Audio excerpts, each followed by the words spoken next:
But the, How tall are you? I am about 5'7". Oh my God, you're bigger than Taz. I also...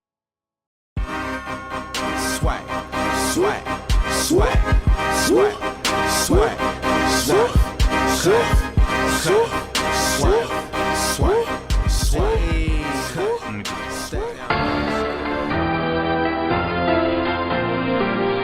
Breaking news here at Wrestling Soup. We are at the home, the center of Taz Gates 2011, where Joey Numbers has been assaulted verbally by Taz of TNA for being a fraud, for being a parasite. Your thoughts, Joey? You give a good little story. Give the backstory. All right. So basically, what had happened is a lot of the listeners know, and a big shout out to Shining Wiz, by the way, who made the video that highlighted why are people calling us while we have somebody on the line. Anyways, big shout out to Shining Wiz, who had the video up of all the various sign showings that TNA's Gate did. And alright, cool. Wait, what's that video called? I got to see what actually got on because I never saw. Oh yeah, it's Shining Wiz. He's got it on the Wrestling Soup page. So if you go to facebook.com/Wrestling Soup, or I think we even have it at the website itself. But anyways, like I was saying, the Joey Numbers sign. There was a Mush sign, Joey Numbers sign. The Joey Numbers sign sparked some controversy because apparently it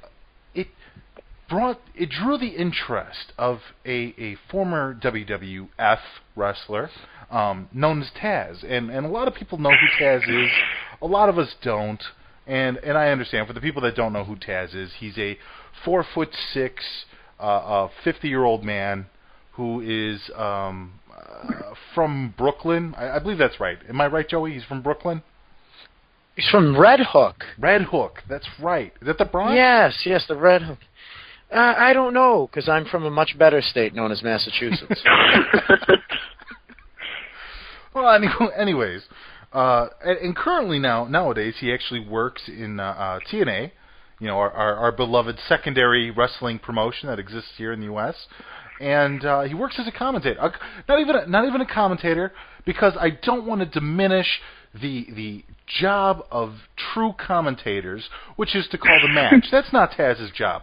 Taz's job is to be a color commentator, which pretty much means that he adds smart-ass remarks left and right, and he talks shit about the wrestlers and stuff like that, and he tries to fill in the charismatic angle that a commentator isn't supposed to have. But the problem with Taz is that he was never a charismatic guy, and he started back in the early 90s as one of the Tazmaniacs. The Tazmaniacs. And he wore like a Fred Flintstone outfit, Tarzan. All right. Listen, I'll take over for this, okay? Sure, please. All right, Taz is a fucking goofball from the early to mid-'90s. That's where pretty much his importance stopped. I've been around indies and I've been around wrestling long enough to remember that he was a guy that used to work for these guys called the Savoldis up here, who were just basically shitty fucking awful indie wrestling, which, by the way, I posted one of his terrible fucking matches on your Facebook wall.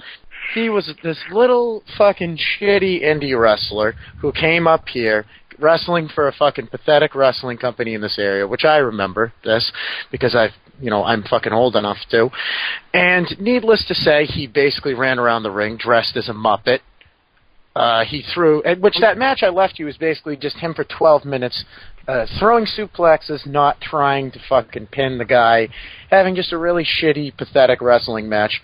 And that's basically where his career was heading. Mm-hmm. And so for some reason, Paul E. showed mercy on him and was like, yeah, you know what? How about I give you this fucking tough guy gimmick?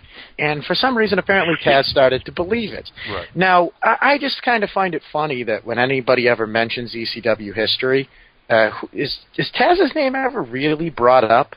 No. And not really. And I think I know why. And it's because pretty much every single guy that you'll ever meet or talk to that's been in a locker room with them from the old ECW fucking regime thinks he's a fucking loser. and hates his guts and thinks he's pathetic and that his gimmick is completely made up and that he believes his own shit, that he's some judo fucking tough guy. But and clearly he's not, because Rob Van Dam, Rob Van Dam's a pretty tough guy, he's a strong guy, he has legitimate, but didn't he fucking bitch smack him across the face and Taz sat there at the height of his career and just took it? I don't know. I think that's pretty much accepted fucking fact that, he's run around dressed as a fucking Muppet, and then Paul Lee comes along and gives him a fucking career, which is congratulations for that. And also, which I find this funny too, is that he ran a wrestling school. I think it was in 1998 or something. Yeah. Yeah, he had the House Hardcore, which, by the way, I remember him beating the shit out of a 17-year-old kid because he came to the school dressed in a Sabu shirt. Oh. That's pretty cool. That's pretty cool that he's that big of a fucking tough guy that he had to live his gimmick and beat up a fucking underage kid. And he started his own wrestling school. Granted, I think he'd been wrestling at that point for maybe 5 or 6 years, which by all accounts, that's by no means you're ready to teach anybody. In fact, I fucking had to be around wrestling, I think, for about 10 years before I even saw it fit for me to stand in front of a ring and give anybody a piece of advice about anything, let alone fucking train people. Which, by the way, now fucking Taz and Bubba Ray Dudley and all those guys probably shouldn't be training anybody because they're so bitter and removed from what shit actually is anymore now that it would actually be probably depressing and the worst advice you'd ever get. So, and let's also, jeez, what else am I forgetting here? Yeah, Jesus Christ, as if Bubba Ray should be telling anybody anything. God, I feel like I'm forgetting so much stuff. Should I be afraid of a man that looks like a wrestling piece of candy corn? Should I really be afraid of a wrestling candy corn who's so threatening? Which, by the way, when he was a champion, it's kind of interesting when he had the ECW belt or whatever the fuck it was, that people were so embarrassed to lose to him that didn't Missy Hyatt have to blow Dan the Beast Severin for him to fucking lay down for him because they didn't want to lose to a 5'5", 5'6" guy that only had 5 or 6 moves in his regimen, and the only matches that you can cite him having decent matches against were guys that were 10 times fucking better than him. He's the John Cena of the 90s. Yeah, that's actually kind of where I was going with that. And okay. But the difference is that women blew John Cena. They blow John Cena. They don't have to blow other people for them to lose to John Cena. That's the difference. And congratulations on that great match he had, by the way, against Bam Bam Bigelow, who Bam Bam Bigelow also had a great match. No, Bam Bam Bigelow also had a good match with Lawrence Taylor, so that really means something. That if you can have a good match with Lawrence Taylor or Shane Douglas, he had a good match with Shane Douglas, who I've seen Shane Douglas have good matches with, people in their fucking mid-50s to late 50s, so that's really actually not that impressive at all. Shane Douglas could have a fucking good match with just about anybody, so yippity shit.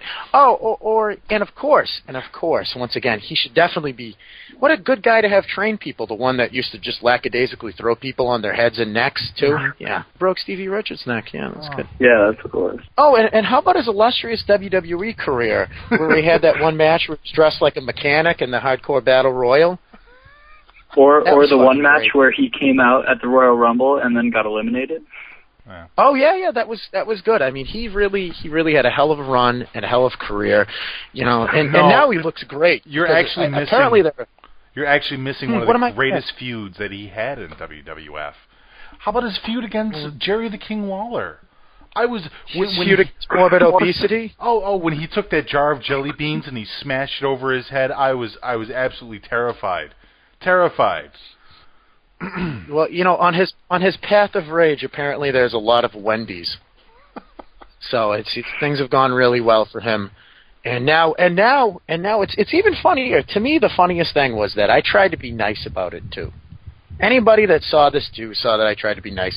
And I was like, hey, you know what? Private message me. We'll talk about this. I was even saying, I remember even I said to you, I was like, you know what? It's like, we'll have him on the soup if he wants to. It'll be funny. You know what I mean? We'll talk to him for a couple of minutes, and I don't like to fucking have anybody on the show. Nope. You know that. Yeah. Who the fuck do I say let's get them on the show? Right. No, you usually don't.